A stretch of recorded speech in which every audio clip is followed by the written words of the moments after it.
Assalamualaikum warahmatullahi wabarakatuh. Salam sejahtera bagi kita semua. Om Swastiastu, Namo Buddhaya. Yang saya hormati Menteri Pendidikan dan Kebudayaan yang dalam hal ini diwakili oleh Bapak Dirjen Pendidikan Vokasi, para pimpinan tinggi Madya di lingkungan Kementerian Hukum dan HAM, hadir Pak Sekjen, para Dirjen, Kepala Badan, Dirjen Staf Ahli, Staf Khusus, Penasihat Menteri, para pimpinan tinggi Pratama, Direktur Politeknik Imigrasi, Direktur Politeknik Pemasyarakatan, para dosen, segenap senat, dan segenap sivitas akademika, Poltekip dan Poltekim, dan juga anak-anak yang saya kasihi, para wisudawan dan wisudawati, baik yang hadir secara fisik di sini maupun secara virtual, serta para orang tua wisudawan dan wisudawati yang saya cintai dan banggakan. Kita ucapkan puji syukur kepada Tuhan Yang Maha Kuasa atas kasih-Nya, penyertaan-Nya. Kita dapat mengikuti acara wisuda Diploma 4 lanjutan dan reguler angkatan 19 Politeknik Imigrasi, serta wisuda Diploma 4 reguler Politeknik Imigrasi, Politeknik Ilmu Pemasyarakatan angkatan 51. Rangkaian acara wisuda ini dilaksanakan secara terbatas dan secara virtual melalui kantor wilayah Kementerian Hukum dan HAM. Kita sudah selayaknya bersyukur karena kita mampu menyelesaikan semua rangkaian pendidikan bagi para wisudawan, walaupun dengan segala keterbatasan akibat pandemi COVID-19 ini. Saya mengucapkan selamat kepada seluruh wisudawan atas segala ketekunan, kesungguhan, dan keuletan saudara dalam menempuh seluruh program pendidikan dengan baik, hingga pada akhirnya saat ini mencapai prestasi yang dapat dibanggakan, baik oleh saudara sendiri maupun oleh para orang tua, tentunya alma mater saudara. Untuk itu kita renungkan bersama bahwa keberhasilan yang telah saudara raih bukanlah akhir dari perjuangan saudara, melainkan ini adalah merupakan awal dari tahapan baru dalam meniti karir saudara sebagai aparatur sipil negara di lingkungan Kementerian Hukum dan HAM. Bapak Ibu sekalian, dewasa ini dunia gencar menghadapi revolusi industri 4.0. Fenomena yang membuat batas antara dunia digital, fisik, dan biologis semakin tipis. Bahkan boleh dikatakan sudah hilang. Kecerdasan buatan, teknologi robot, big data, Internet of Things membuat semua elemen dalam kehidupan manusia terhubung dengan mudah, interconnected.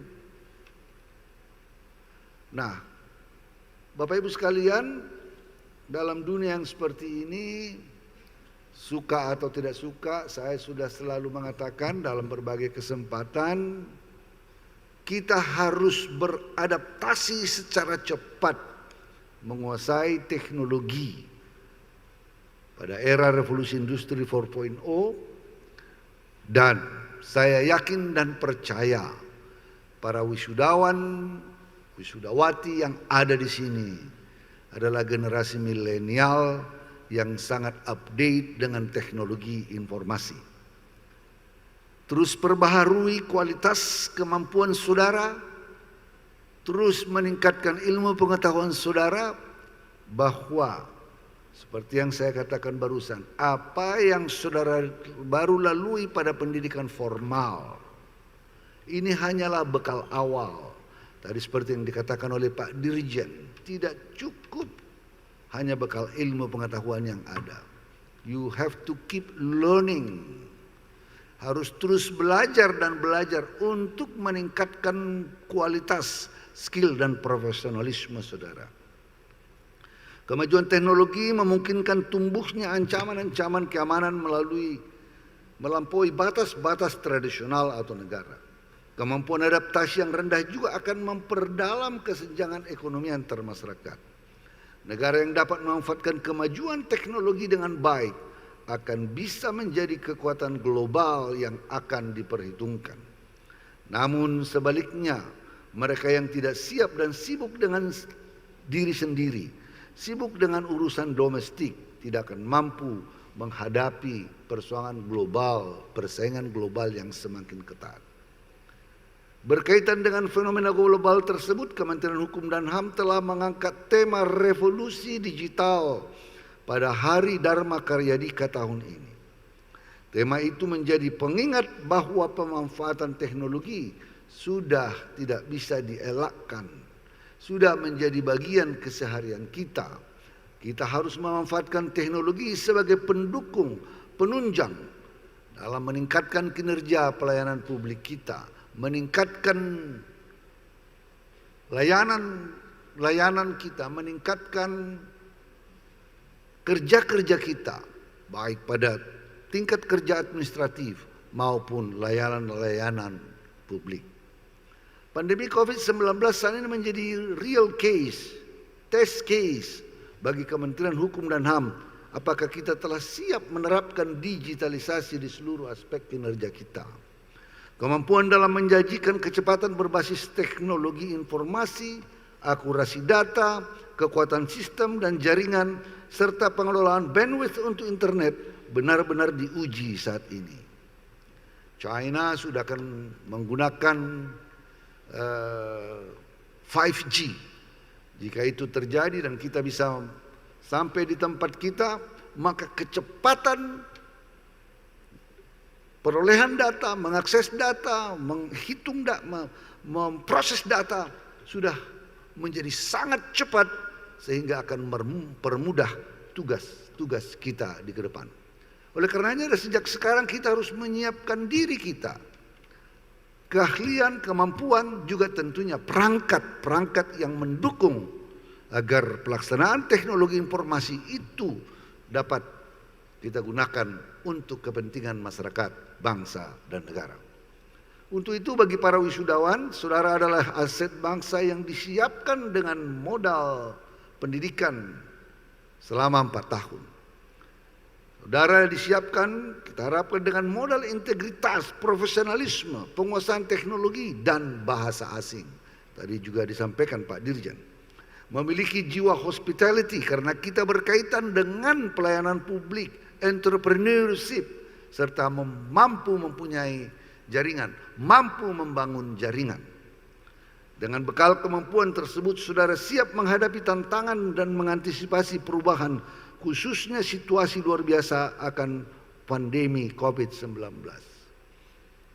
Saudara-saudara, setelah hampir 1 tahun kita, 8 bulan lebih kita masuk ke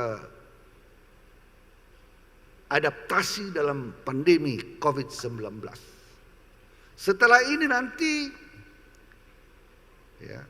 budaya kerja, kultur kerja, dan lain-lain akan berubah. Orang akan lebih mudah mengadakan konferensi dengan virtual dengan berbagai negara. Orang akan lebih mudah mengadakan pertemuan-pertemuan tidak lagi fisik yang menghemat biaya besar dan tentunya lebih memudahkan kita tersambung satu sama lain. Tidak ada alasan di mana dia berada, di mana saja, kapan saja. Seperti iklan Coca-Cola, kita dapat berkomunikasi. Saya pernah menyampaikan di sini, teman saya goes mempunyai hampir 40 rumah sakit. Kita goes pagi-pagi, dia bisa setelah itu rapat di GBK hanya dengan sebuah laptop, tentu dengan modem internet. Kita dapat melakukan itu. Maka adaptasi kerja dengan model-model tradisional harus tertinggal dan harus kita buat dengan model-model pendekatan-pendekatan baru, cara kerja baru, adaptasi baru yang harus kita akan mulai terbiasa dengan itu. Saya perlu tekankan kepada para wisudawan, penguasaan terhadap teknologi informasi merupakan keharusan guna mendukung pelaksanaan tugas dan mewujudkan revolusi digital di lingkungan Kementerian Hukum dan HAM. Pada saat melaksanakan tugas di lapangan nanti, ada kalanya saudara menemukan perbedaan antara pengetahuan yang didapatkan saat melaksanakan pendidikan dengan kondisi dan situasi di lapangan. Terdapat perbedaan antara teori-teori yang saudara temukan di bangku kuliah dengan menghadapi kenyataan-kenyataan di lapangan. Disitulah dibutuhkan kecerdasan. Disitulah dibutuhkan kemampuan untuk mengantisipasi, untuk mengatasi persoalan-persoalan yang saudara hadapi. Dalam posisi itu saya berharap saudara tetap teguh memegang integritas. Di lapangan saudara akan diuji dengan integriti saudara, dengan loyalitas saudara dalam mengabdi kepada jajaran, bangsa dan negara. Saudara-saudara masih muda. Bukan berarti orang-orang yang muda tidak terpeleset. Beberapa waktu yang lalu kita tahun 2017 menerima sekitar 17.000 aparatur sipil negara yang baru. Saya berkeliling hampir di seluruh Indonesia untuk memberikan pengarahan, memberikan apa yang saya harap sebagai orang-orang muda yang terpilih dapat mengabdikan dirinya dengan penuh integritas. Mulai dari Aceh, mungkin hanya Papua saya nggak pergi, dan beberapa tempat lainnya. Hampir semua daerah saya kunjungi di kantor-kantor wilayah untuk menitip pesan kepada orang-orang muda ini. Orang-orang muda yang terpilih ini agar menjadi abdi bangsa yang berkualitas. Tetapi dalam perjalanan waktu ada beberapa orang yang terjatuh. Di lapas ada yang ternyata menggunakan narkoba yang seperti sejak awal saya katakan, jangan pernah kamu sentuh itu barang. Saya juga meminta kepada aparatur senior-senior mereka untuk memberikan bimbingan kepada mereka. Kamu akan ditempatkan di lapangan dan akan berhadapan dengan dunia nyata, akan berhadapan dengan godaan-godaan. Saudara-saudara, saya berpesan kepada saudara, jaga integritas moral saudara. Itu yang terpenting dan utama. Itu yang terpenting dan utama. Ya. Boleh saudara cerdas, boleh punya energi yang membludak, tapi tanpa integritas saudara akan menjadi beban dan merusak institusi. Ya. Intelligence,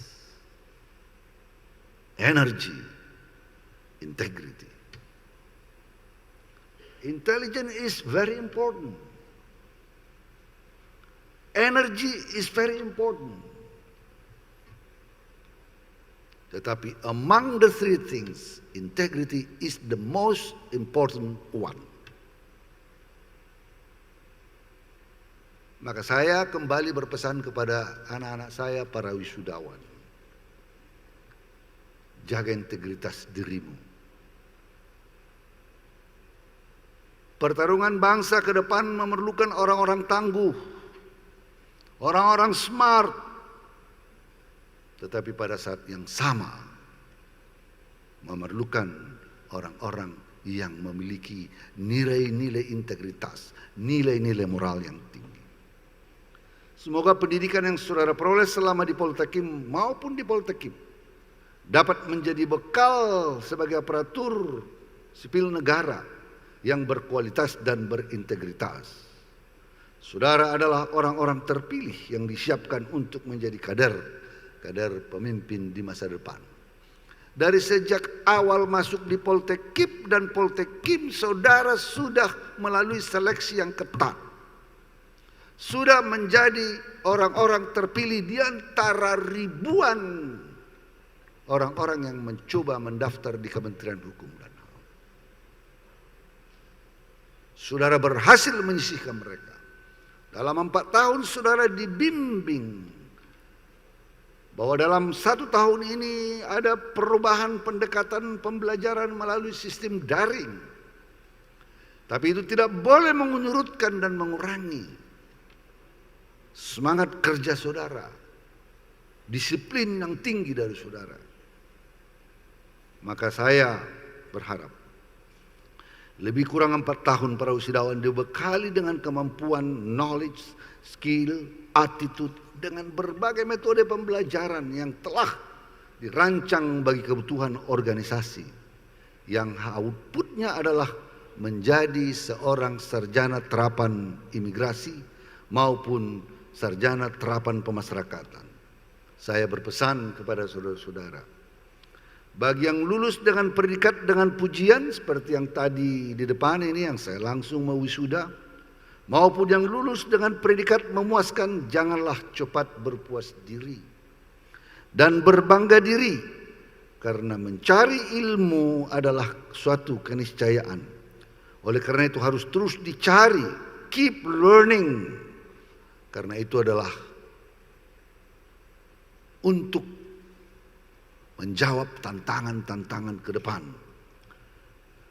Kalaupun saudara wisudawan yang dinyatakan lulus dengan predikat cukup, jangan saudara berkecil hati. Ini justru menjadi lecut kepada saudara untuk terus meningkatkan kemampuan saudara, bersaing dengan sehat.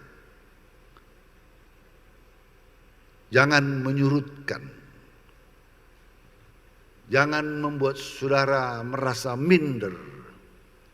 Seorang calon-calon pemimpin, saudara harus punya self-esteem. Harus punya self-esteem dalam bahasa Inggris itu harga diri. Marwah. Maka saudara tidak boleh menganggap. Kalau saudara sudah menganggap saudara lemah, kalau saudara sudah menganggap saudara tidak mampu, maka celakalah saudara. Kalau saudara saja menilai saudara tidak mampu, maka itu adalah awal kegagalan saudara. Tetapi apabila saudara juga merasa besar kepala dan menganggap saudara paling pintar, itu juga awal kegagalan saudara. Saudara harus terus mengasah diri. Saudara adalah abdi-abdi bangsa. Maka saudara harus menunjukkan bahwa saudara berguna untuk bangsa ini, berkontribusi untuk bangsa ini, untuk masyarakat. 2, selalu tingkatkan semangat profesional, akuntabel, sinergis, transparan, dan inovatif. Terus bereksperimen, terus berinovasi di tempat manapun saudara ditempatkan. Tingkatkan terus keimanan dan ketakwaan saudara sebagai orang-orang beriman. Apapun agama saudara, kalau saudara beragama dengan baik, menjalankan ajaran-ajaran agama saudara, saudara akan berjalan menjadi orang yang saleh dan menjadi orang yang beriman dengan baik, menjadi manusia yang berperilaku baik. Sebagai anak-anak bangsa, bahwa kita ini adalah negara Indonesia, maka saudara sebagai abdi negara harus taat pada ideologi negara, konstitusi negara, dan segala ketentuan peraturan perundang-undangan. Saya mau mengingatkan ini, kita dibiayai oleh negara untuk mengabdi kepada negara, maka kita tidak boleh menjadi pengkhianat kepada bangsa. Abdi bangsa yang melupakan atau merusak bangsanya sendiri. Bekerja itu adalah bagian dari ibadah saudara. Kalau saudara melakukannya dengan baik untuk bangsa ini. Hadapi segala tentangan dan rintangan. Dan kemudian raihlah jenjang pendidikan lanjutan, disiplin ilmu sesuai dengan bakat yang saudara miliki. Saya selalu mendorong kepada anak-anak muda seperti kalian terus meningkatkan pendidikan saudara tidak hanya di Indonesia. Tahun depan saya sudah mengatakan sebagian dari anggaran kita dari AHU, dari KI dan para penghasil PNBP untuk kita siapkan biaya-biaya beasiswa di samping beasiswa yang mungkin kita peroleh dari tempat-tempat lain. Agar kader-kader yang muda-muda ini ke depan PhD, doktor, atau apa saja. Tidak hanya di dalam negeri, tetapi saya berharap saudara-saudara meningkatkan pendidikan saudara di luar negeri. Bukan berarti bahwa kualitas pendidikan kita di sini tidak kurang baik, tidak.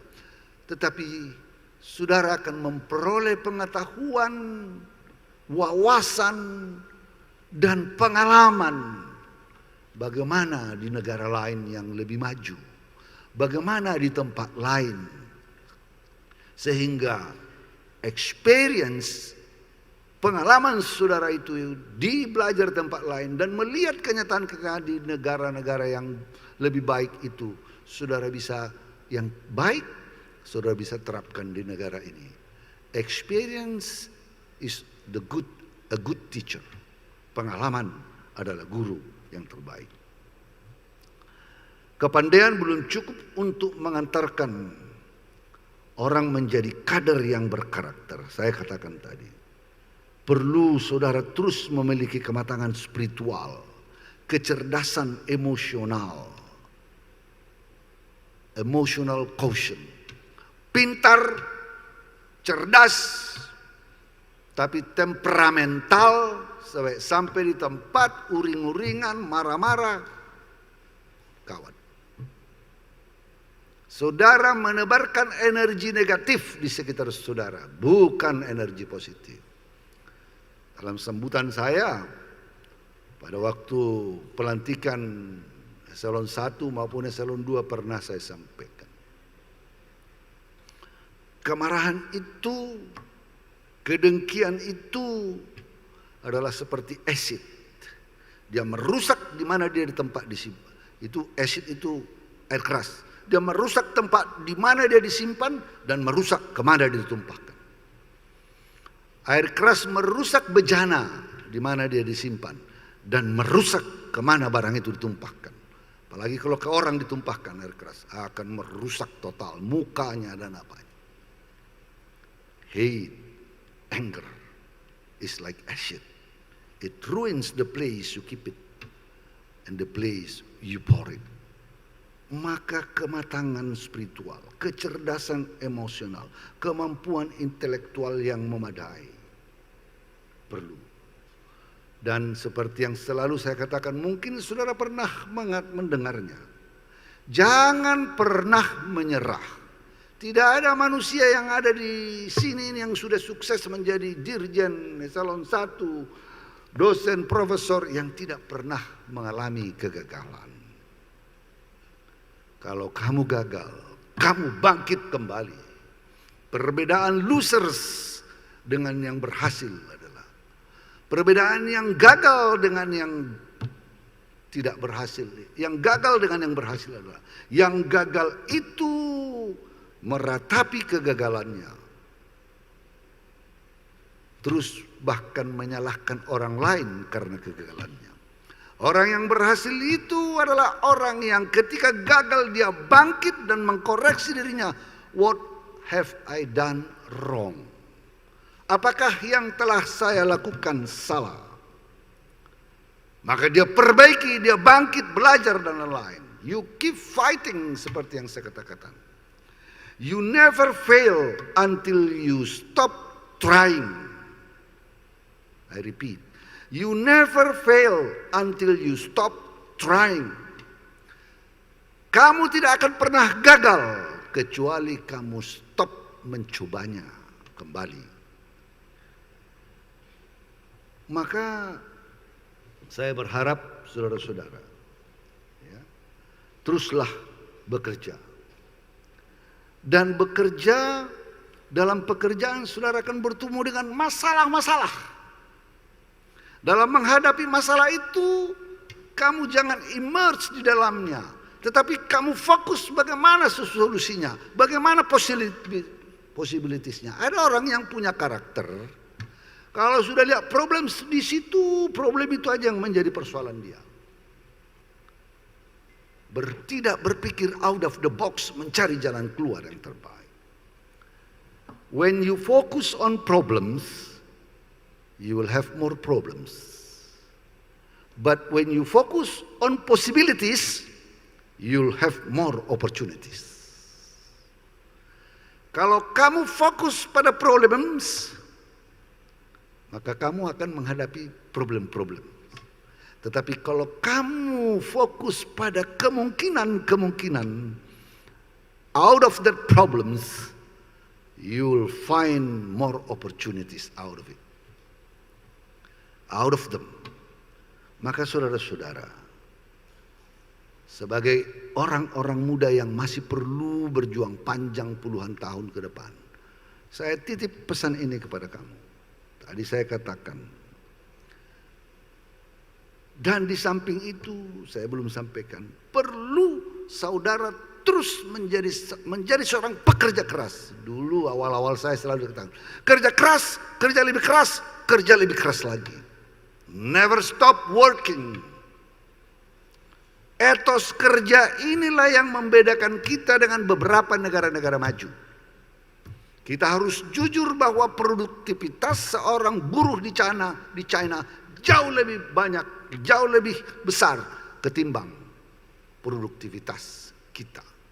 Maka kita terus menggenjot. Makanya tadi ada vocational training yang seharusnya pada tahun ini kalau tidak COVID, pemerintah sudah menyediakan anggaran yang besar untuk vocational training, untuk meningkatkan kemampuan, untuk meningkatkan etos kerja kita. Ini ada dikatakan, a river cuts through a stroke not because of its power, but its persistence. Saya ulangi, a river cuts through a stroke or a stone not because of its power, but because of its persistence. Keep working, keep doing it, keep learning.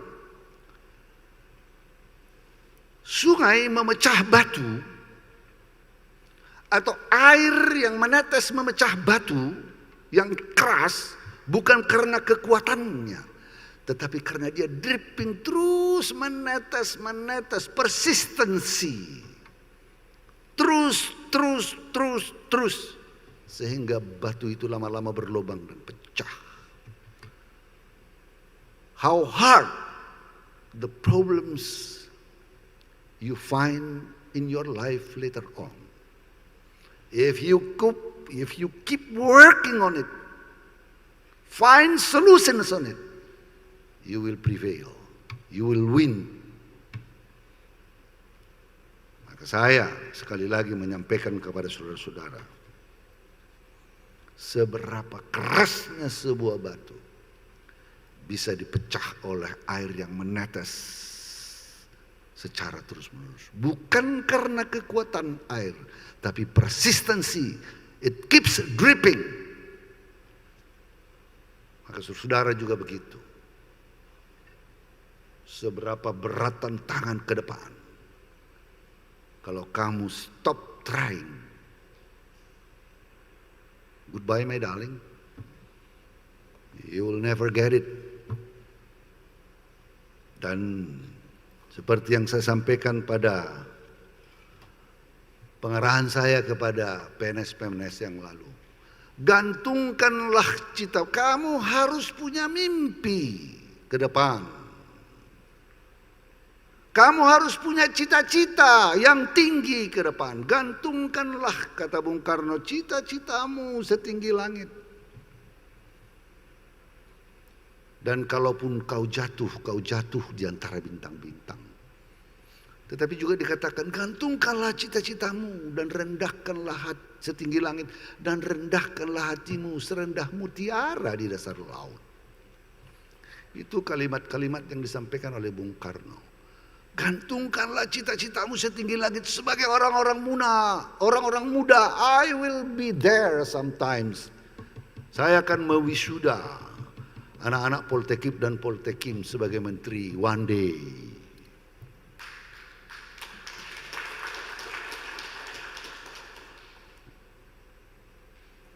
Tetapi kamu menggantungkan cita-cita, kamu harus work on it. Jangan kamu menggantungkan cita-citamu setinggi langit, you done nothing. You are doing nothing. Kamu tidak bekerja untuk itu. Seluruh prerequisite yang dibutuhkan untuk sampai menjadi Menkumham, kamu ikuti. Atau menjadi dirjen, kamu ikuti. Work hard, step by step. One day. Tentu bersaing. Persaingan itu sehat. Hanya dengan persaingan yang sehat dan kuat kita menemukan seorang atlet yang tangguh. Tanpa ada pertandingan, tanpa ada championship, tidak ada akan. Tapi karena persaingan kita akan finally will have one of the best. Jadi kalau kamu mimpi tinggi, jadi menteri kah apakah?